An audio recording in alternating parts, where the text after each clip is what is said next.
Hello and welcome to the first episode of Conversations with Counsel. My name is John Dove, and on these episodes I will be speaking to various people from within the legal profession. Today's guest was His Honour Michael Stokes KC. Michael was a criminal barrister and SIL, and later in his career went on to become the Recorder of Nottingham. We had a very interesting chat. We discussed his career at the bar. We discussed various cases he dealt with as a judge. And we also discussed important hints and tips for advocacy before concluding by chatting about some of the books that Michael has written.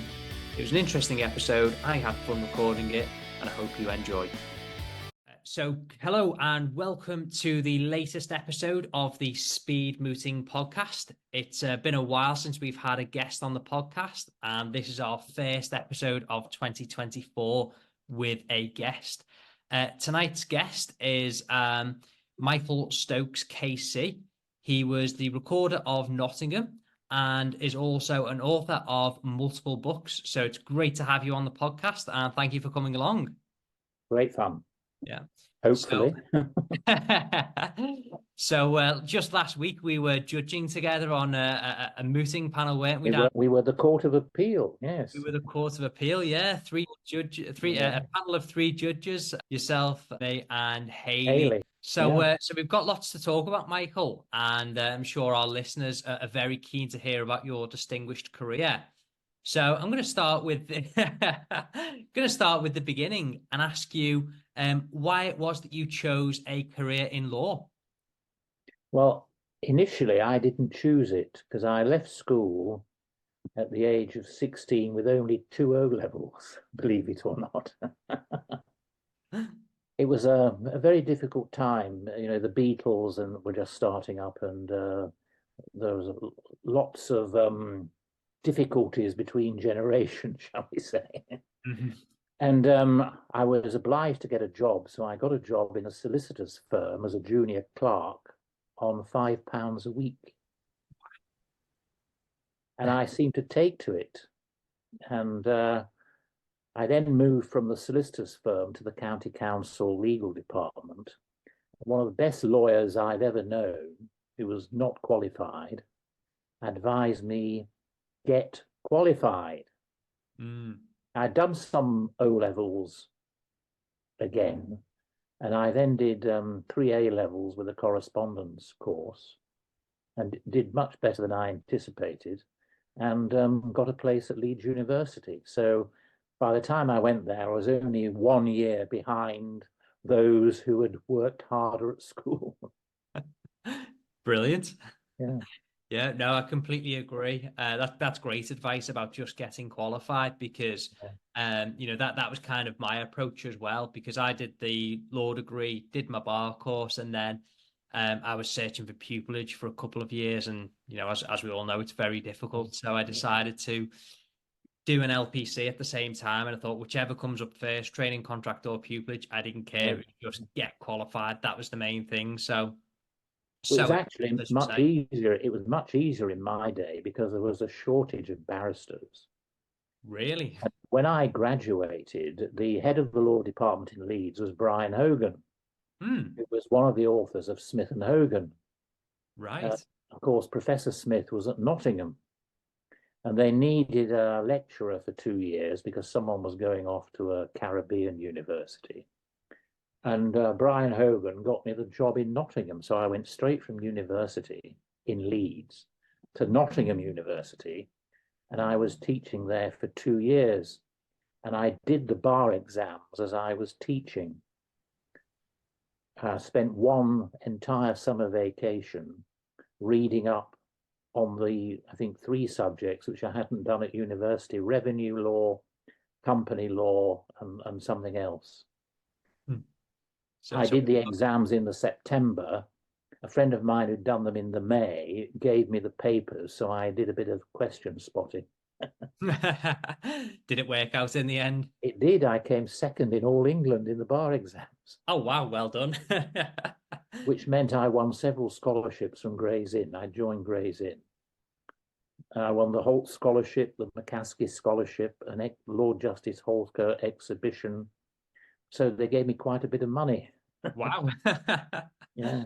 Yeah. And I met my old friend Rex Ted, who was teaching at Nottingham as well. He'd done a pupillage in Leicester 18 months before me, and I followed him to Leicester, and we had the same pupil master, Tony Smith, who became a silk, and went from there. And I was in Leicester for 4 or 5 years, and then moved to Birmingham. And just before I took silk, I moved to London. Oh, right. Okay. So have you always done criminal law then? I always did some crime. When I was a junior, I was doing quite a bit of civil and family as well, but I hated doing family.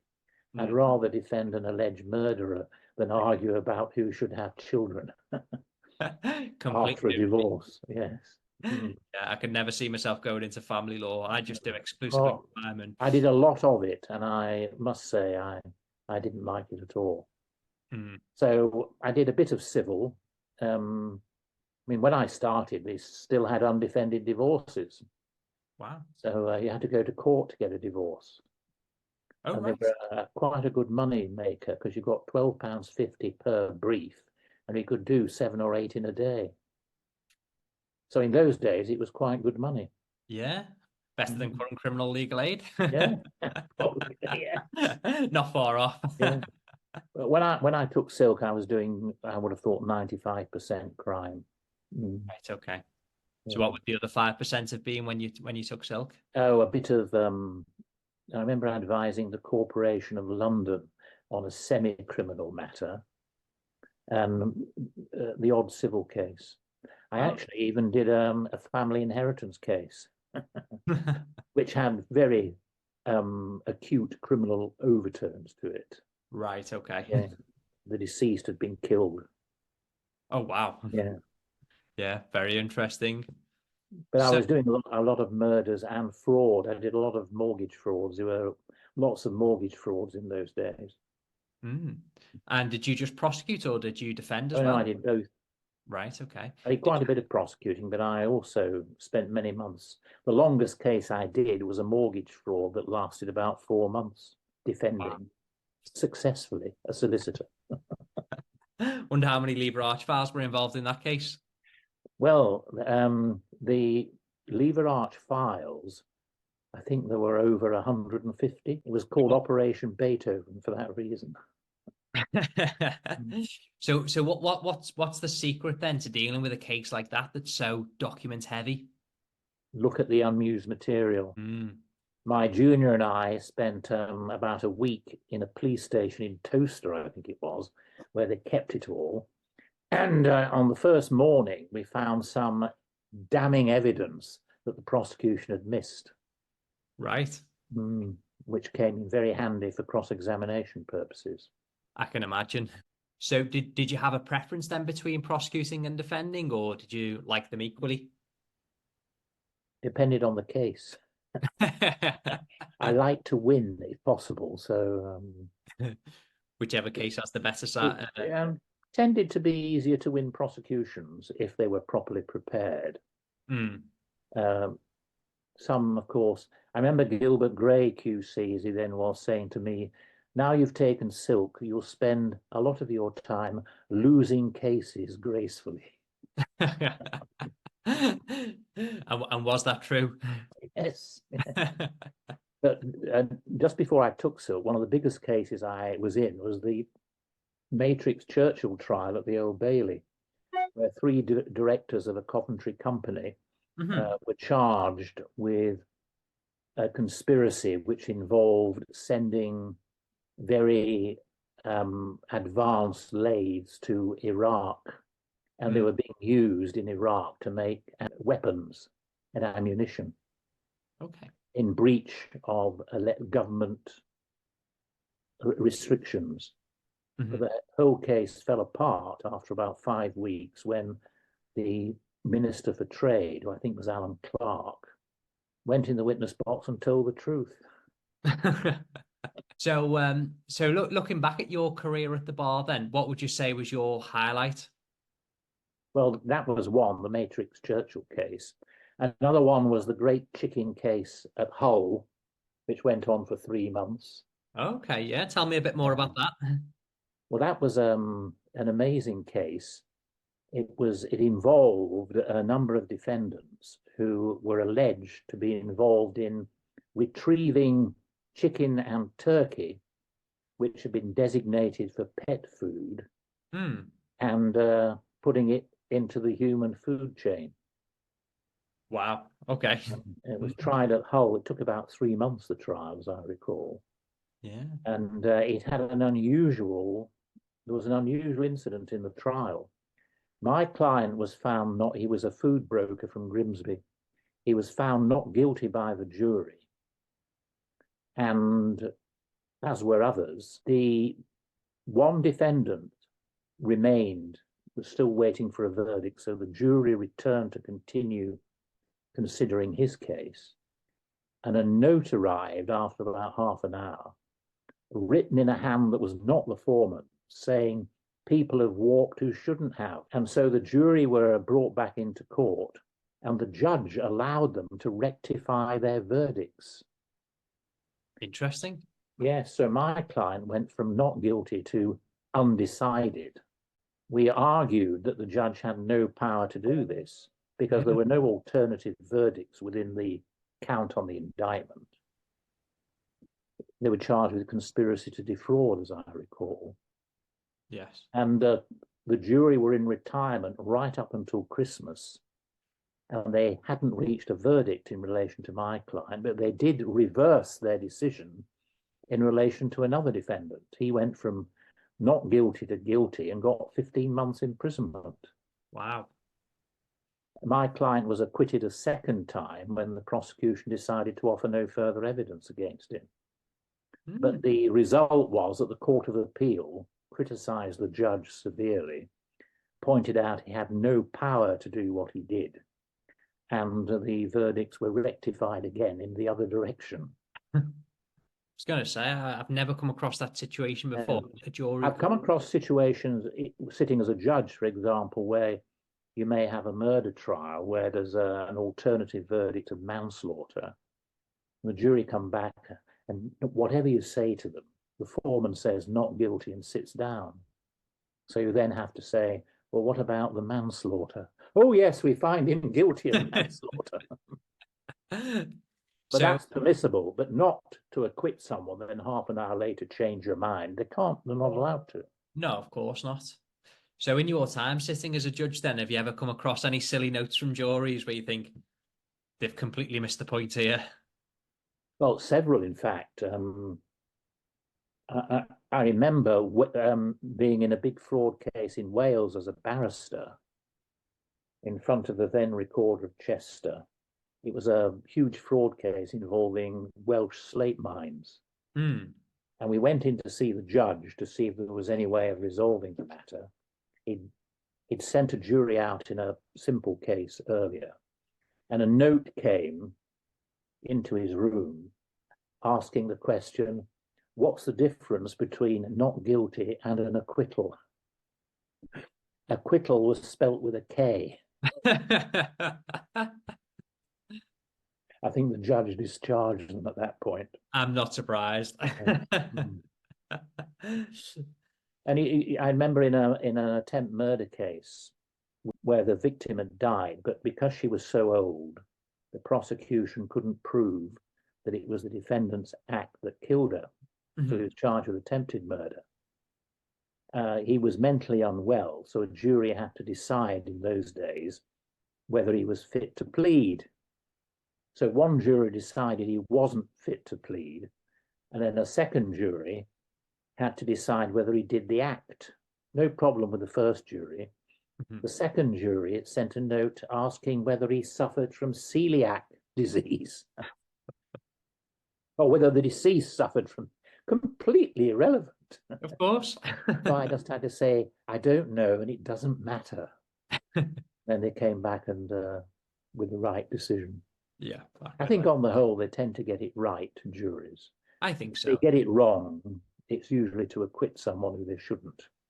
But it's fairly rare in my experience, fairly rare. Yeah. They take their job very seriously, I think. Mm.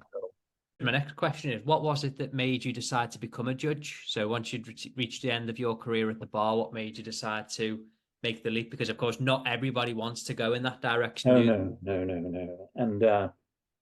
And after I'd done it, I had a few regrets initially, but Okay. it was rather personal because I got married much later than most people do, and after I'd been in silk for 7 years, I had two children who were still quite young, and I was traveling all over the country, and Right. it became more than difficult. I mean, I spent 3 months in Hull. It was too far to travel every day. So I would go early on a Monday morning and come back on a Friday evening. And for 3 months, it really started to get too much. Yes. So I thought, well, I'll have a quieter life. Well, that's what I thought.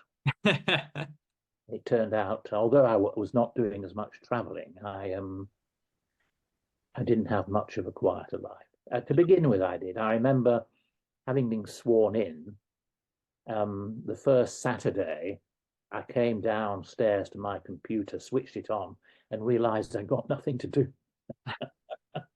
Must have been a nice feeling. Yes. It changed pretty rapidly. Yeah. I had plenty to do. And I can imagine it changed even more so when you became the Recorder of Nottingham. Yes. Yeah. Well, it started before then because I was a resident judge at Leicester for 4 years.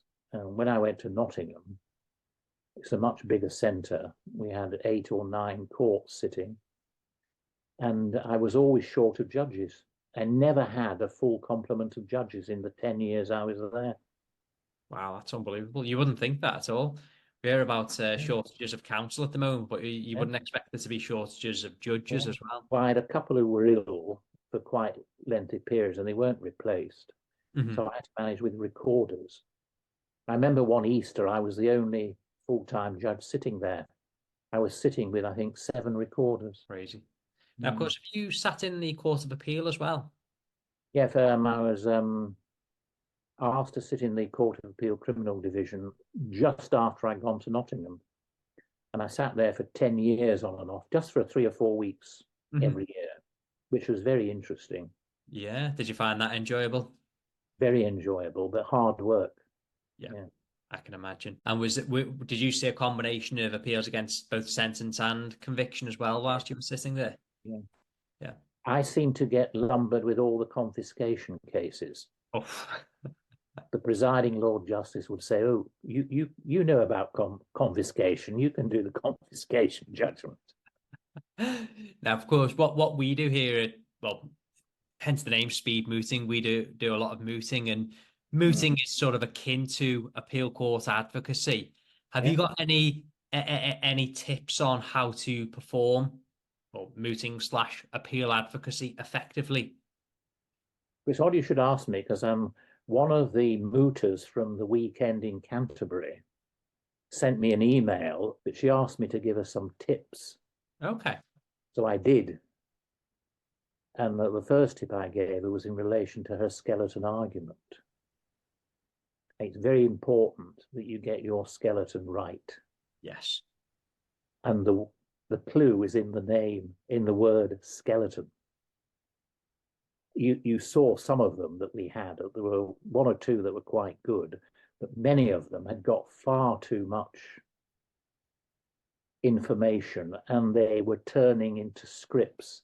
And if you turn your skeleton into a script, the temptation is to stand up and read it out. Yes. Which means if the court intervenes and asks you a question, you lose your thread and you can't find where you are when you then return to your script. And you probably noticed that virtually all the advocates improved when they were not looking at their notes or reading from their scripts. They did. When dealing with a question asked by the court, their advocacy improved. Yeah, I completely agree. Because we were quite an interventionist panel, weren't we, Michael? And we asked a lot of questions of the mooters. And I agree with you because most of them were there reading from that script. once we put questions to them, they had to think about the problem. They were thinking laterally, and we were effectively challenging them on the weaknesses within the case. And then they'd have to think about, okay, well, how do I actually challenge that point? How do I deal with that? And their advocacy became more dynamic at that point, I think. Yeah, in most cases it did. And I think the other thing is that they need to have it in their heads, the principles, and not get lost in the authorities. I think students tend to look for a similar case and they start reciting the facts when what they should be looking for is the principle. Precisely. The Court of Appeal are interested in principles. Yes. Yes. They don't want to be bogged down with the facts of lots of cases. They want to know what the principle of law is and how it applies to the case they're dealing with. Yes, exactly. So I advise her what she should do in one line, the principle of law, the authority that supports it, and then in the next line, in a couple of lines, how that applies to the facts of the case that you're arguing. I think you've summarised mooting in a nutshell there. Yeah, that's how it should be done. When I was mooting, when I was a student, we got fantastic support from the lecturers and tutors. I got the impression that many of them were not getting that sort of support. That may well be the case. Yeah. That's why we try and put as much information online about mooting. You know, we try and share videos to give people hints and tips and help them along the way, because not everybody might receive that sort of one-on-one support. Yeah. Of course, and during your career, particularly as a judge, no doubt you will have seen many barristers come through your courts. What would you say is the hallmark of a good barrister? Preparation. You must know what you're going to talk about. Brevity, relevance, stick to what's relevant, and have a bit of a sense of humor. You have to be careful with humor. But I noticed when I was sitting in retirement, when I went back and did a couple of years, it wasn't as much fun as it used to be. Everyone was serious all the time. I mean, a lot of the work is serious. You can't joke about serious matters. But there was no lightness of touch. It was all, I thought, not as it used to be in the old days. Yes, I know what you mean. Yeah. But I think judges today are so different from the judges when I started. I mean, they were awful when I started. If you didn't get it right, you could be absolutely terrorized by some judges. I remember doing a rape case when I was very junior in front of Melford Stevenson.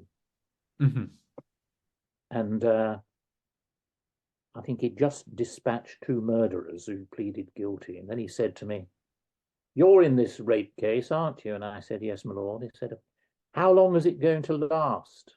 I said, "We should finish it by the end of the week." "By the end of the week," he said, "we'll finish it today." And we did. Because although he was dead against my client to begin with, having seen the complainant in the witness box, he completely changed his mind and effectively kicked the case out. Oh, brilliant. Successful half-time submission. Yeah. Well, it wasn't even a half-time submission. When she'd given her evidence, he got up and walked out. Prosecution counsel and I followed him into his room. Prosecution counsel said, "Could I add a count of unlawful sexual intercourse because she was fractionally under 16? "No," said Melford. "It's rape or nothing, and it's not rape." So the prosecution offered no further evidence. You won't find judges doing that today. No, not at all. No. Since your career at the bar, you've started as an author now as well, haven't you, Michael? Yes, I write a few crime novels. I've just finished one, Murder Made Easy. Oh, wow, that sounds like an interesting book. Can you share with us what that? What's the subtitle? He never intended to become a serial killer. It's just the way things turned out. Sounds like an interesting one. I'll have to look out for that when it comes out. There's a bit of a court scene in it as well. Oh, okay. With some very good cross-examination. So when it comes to cross-examination, then, Michael, have you got any pointers on how to do cross-examination well? Yes. Don't be misled by thinking that you have to be aggressive and cross. the best cross-examiners use subtlety. You watch the post office inquiry that's going on at the moment and see Jason Beer KC cross-examining on behalf of the inquiry. Although he's allowed to ask questions you wouldn't be allowed to ask in court, some of them are hypothetical. Mm-hmm. He's doing it in a nice, gentle way. Yes. And extracting very damning evidence out of all these witnesses. And that's the way to do it, I think. You don't need to shout. Occasionally, you may have to be firm. But the best cross-examiners I saw as a judge were always brief. Mm. They didn't spend hours, what was his name? I can't remember his name. There was one in particular who was what I call a speech silk. You always knew if he were in the case, the cross-examination would be swift, I see, and limited, and then he'd make a brilliant closing speech. Yeah, in and out. Yes, you lose the jury. I think after a lot of experience, because I sat as a recorder for 15 years part-time before I became a full-time judge, I reckon a jury can't concentrate for much over an hour and a half. That's probably right. Yeah. I had a jury member fall asleep during a summing up one time. I remember being in a case in Warwick, in the Old Court at Warwick, on a hot summer's day in front of Michael Harrison Hall, who was a very bright chap, but a bone-idle judge. He had a reputation for sitting on the bench with his eyes closed. You never knew whether he was asleep or just resting his eyes. And there was a Silk making his closing speech to the jury at great length, and two of the jury had obviously fallen asleep. And the judge was sitting there with his eyes closed. So counsel stopped, and the clerk turned around and whispered to the judge and said, I think two of the jurors have fallen asleep. So he opened his eyes and looked at counsel and, yes, is there a problem? Could we have a break, Your Honour? It appears that two of the jurors may have nodded off. And the judge said, well, you sent them to sleep, you wake them up. As you say, it's that comedy that probably doesn't feature so much in the courtroom anymore. No. But yeah, he was quite a wit, was that judge. Quite a wit. Yeah. Yeah. You don't see many like that now. More like civil servants nowadays, unfortunately. There's one or two are still, you still prefer to appear in front of them because it's a happier day than just remorselessly going through the evidence. Yes, there's a few judges I can think of who like to add a light touch, as you say. They take the job very seriously, but they can make light of things. And as you say, it just helps the day flow better, doesn't it? Yeah, my wife's favourite judicial comment of mine was in a case involving a very nasty defendant who refused to have counsel. So he was defending himself. And when the jury were not in the room, he would abuse me, call me all the names under the sun, but not do it when the jury were there. And he was cross-examining this poor woman whose teeth he'd knocked out. And he was upsetting her. So eventually I stopped him.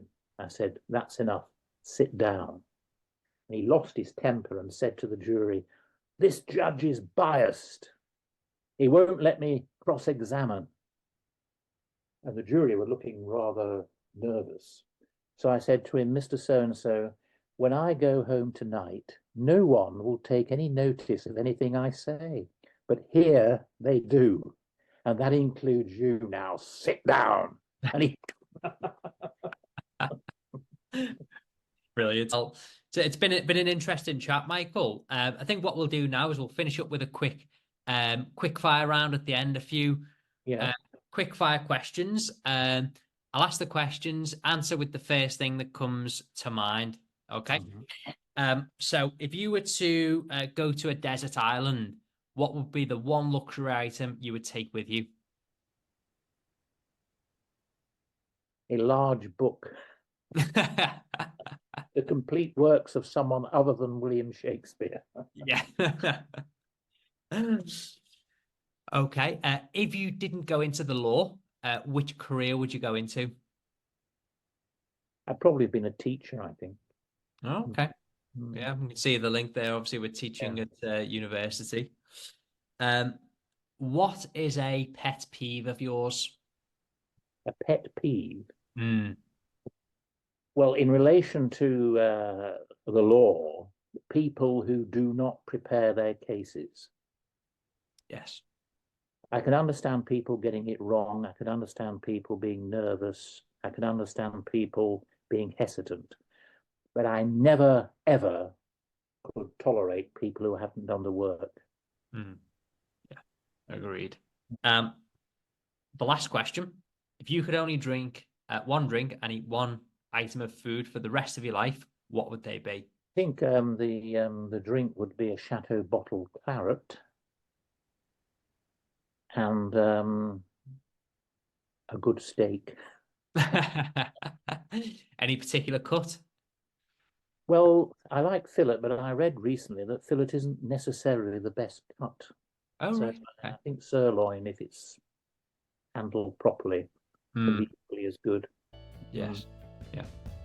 Fantastic. Well, it's been a pleasure speaking to you, Michael. I've enjoyed recording this episode, and I'm sure our listeners will enjoy listening to this too. Thank you. Okay.